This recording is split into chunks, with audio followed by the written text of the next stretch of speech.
hope in the time of darkness. No? So, alam na natin na sa buhay ni Job, dinanas niya sa mga oras na ito ang talagang total darkness. His friends turning away from him. His family were taken from him. Namatay yung mga anak niya. Okay? His wife, ang asawa na maging sana ipaghugutan niya ng lakas, ay ganun din ang nangyari. No? So, these are actually very dreading. No? Nakakamatay ng espiritu talaga. No? So, what if good or bad things happen to good people? We know for a fact that Job was a good man. He was upright. Pero bakit pa hinayaan or inalaw ng Panginoon na nadanasin niya itong mga suffering na hindi niya naman deserve? Huh? So, actually, yung mga friends niya, na-learn natin ng nakaraan na yung mga friends niya ay naging judgmental sa kanya. Lalo-lalo na itong si Zophar. No? He is the worst. Very, very judgmental. No? Okay? So, dapat natin tandaan na sa ating buhay, yung mga tao na ini-expect natin na siyang makakatulong sa atin, no? What if maging pabigat pa sila sa atin? Anong gagawin natin? No? So, here, bad thing happened to good person like Job. But sometimes, on the contrary, si Job, isa yung nakita niya. There are good things that are happening to bad people. Para nakikita ni Job na bakit sila binibless? Ay hindi naman sila ganon ka upright. Hindi naman sila obedient sa Panginoon. Bakit parang binibless yung mga buhay nila? Bakit tayo? Mayroon one thing in common sa atin, bakit lahat tayo talagang hindi tayo accepted dito, talagang day in, day out, hanggang ngayon, naghahanap pa rin ako ng kasagutan sa mga prayers ko rin. No? I have also my struggles. You know? Since June, nag-file na ako ng ano ko doon, ng resignation ko doon. So, technically, wala na akong job since June pa. No? Pero I'm looking for a greener, for the right time, no? The right time will come, no? Kagaya, for I know the plans I have for you, says the Lord, right? Okay? So, let's go back to our text. Okay? So, Job chapter 14 verse 1, the Bible says, man that is born of a woman is of few days and full of trouble. So, dapat natin tandaan, talagang man, a common man, has troubles. He is full of troubles. He cometh forth like a flower and is cut down. See? Kaano man ka kaganda. Talagang puputulin ka sa iyong puno at i-display. Alright? So, you're like a flower and is cut down. He fleeth also as a shadow and continueth not. In other words, it means that no one escapes life without being wounded. See? One way or another, the Lord has allowed us to be pierced or wounded. So, marami sa atin nagtatanong, Lord, bakit ba? Okay? If this is the way para mapalapit tayo sa Panginoon, talagang gagawin ng Panginoon ito. Okay? No one escapes life without being wounded deeply. So each of us bears a scar or bear scars from the things that we have faced. So the most important thing is na pagdaanan natin ito, na pagtagumpayan natin ito, at kung mayroon man tayong pagmamalaki ay yung mga scars natin na dati ay pinifeel natin, nakikita natin na we are really bleeding, pero ginamo tayo ng Panginoon.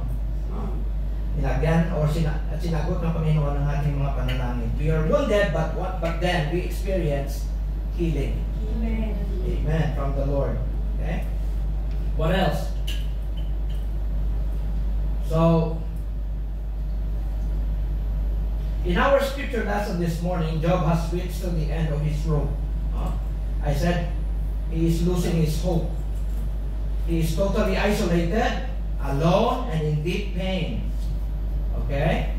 So, kung ikumpara natin ito sa ating mga buhay, ano kaya ang naging dahilan kung bakit sobrang ang feeling ni Job, Lord, parang tinatalikuran mo ako. Kung pumunta ako sa east, parang nandoon ka sa west.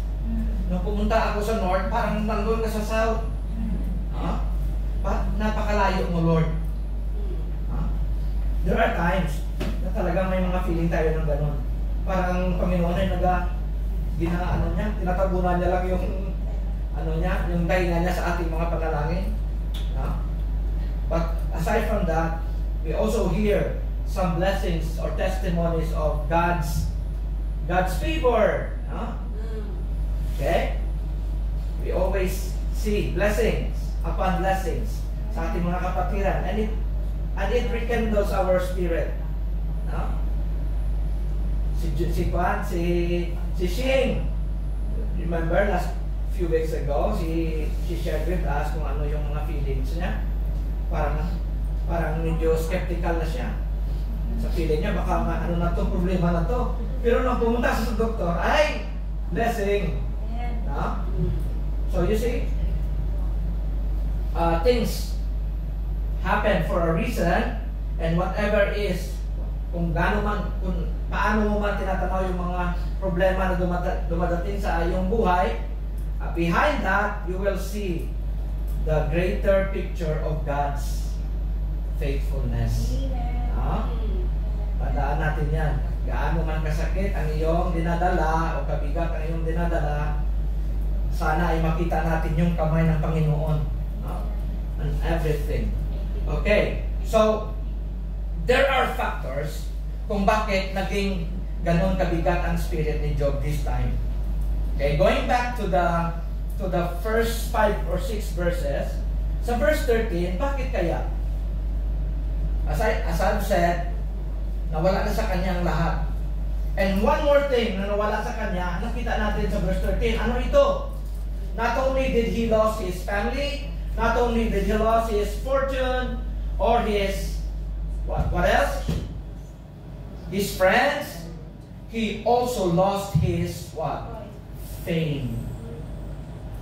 Kasama sa pagkawala sa kanya ay yung kanyang katanyagan. Nung dati pa kilala siyang mayaman.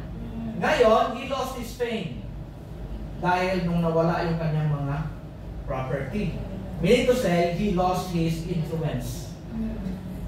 Okay, sino-sino ito? Verse 13, balik tayo doon. He had put my brethren far from me, sabi niya. And mine acquaintance are very estranged from me. Alright? So verse 13, ang feeling niya na parang nilalayo siya ng Panginoon sa kanyang mga kapatiran. His brothers, remember? Ang mga children niya lang naman ang kinuha sa kanya . So, most likely yung mga kapatid niya ay buhay. But he felt that God is taking away his brethren from him. And acquaintances are very estranged from him. What else? Verse 14. Ano pagit? Kinsfolk. Ano ibig sabihin nito? From the word kin. Ano word niya? Kin.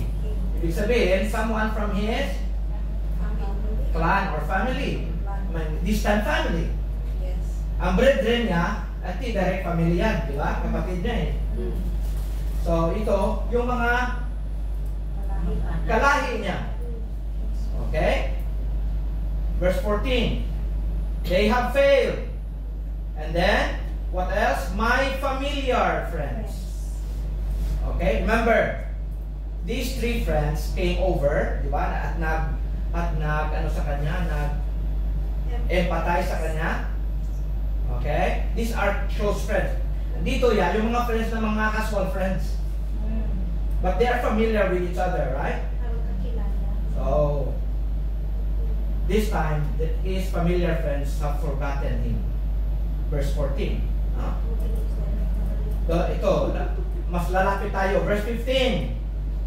Anong nangyari dito? Yung mga tao sa kanyang household. Okay? They that dwell in my house and my servants or maids. You see? Count me for a stranger. So, ang tanong, ano ang nangyari? Na dati ikaw ay tinatingala bilang amo, ngayon, parang ano ka na lang, parang parang binibigyan, parang stranger ka lang sa kanila. No? Parang hindi ka kilala. Hindi ka na napansin. No? So they count me for a stranger. And for them, Job became an alien in their sight. Okay? Do you follow me? You have to continually open your Bible. Sa verse 15, ano ang sabi dito? They that dwell in my house and my maids count me for a stranger. I am an alien in their sight. Imagine, ang tagal niyong nagkasama sa bahay, no? At lahat ng mga gawain, ginagawa mo para sa iyong amo, tapos it turn out na maging parang hindi na kayo magkilala sa dulo. No? So, saklap, di ba? So, verse 16. What else did he do? I called my servant, but he gave me no answer. So you see, inignore na siya. Excommunicated na siya. Hindi na siya pinapansin. No? Okay? And then, he gave me no answer. I entreated him with my mouth. Okay? Alright. And verse 17, what else? Let's go to, what about his wife? Okay? Sa asawa. My breath is strange to my wife. Wow! Huh? Sinubukan niya kausapin ng kanyang asawa, pero instead na sagutin siya ng asawa niya, binigyan siya ng mouthwash. Sabi niya, baho ka ng hininga mo. Ha? Naalala niyo yung ano yun? Yung advertisement ng dati? Yung asawa, pinakumusta niya yung asawa niya, lalaki. How was your day? Pero hindi siya nagot. Instead, binigyan siya ng mouthwash. Pero ibig sabihin, magkano ka muna? Alright? So in other words, ang spirit niya, very repulsive na siya sa kanyang asawa. No? Very repulsive. Alright? And what else?